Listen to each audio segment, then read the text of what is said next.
ดหมายที่ส่งมาจากมารดา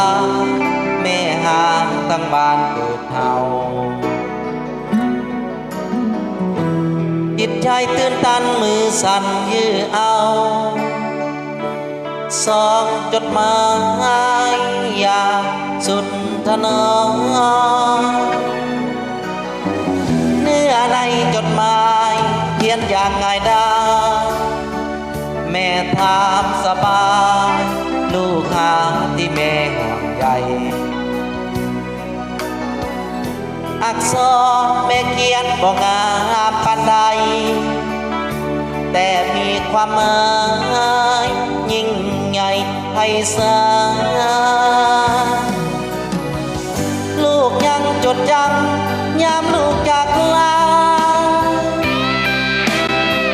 มารดาคนนี้ยังตึกหนังสือบัดนี้จดหมายลูกมีในมือคือตัวหนังสือเขียนจากแม่เอง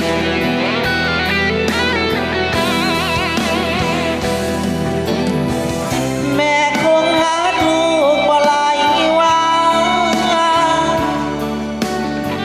แม่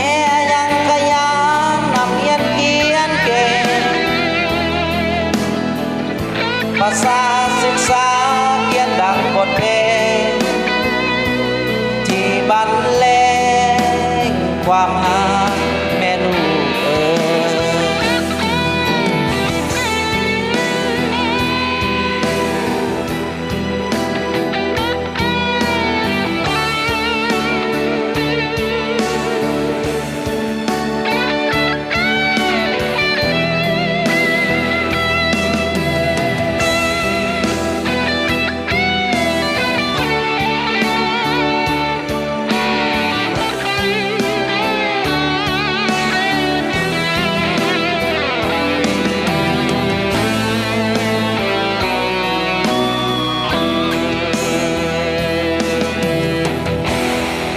จดหมาย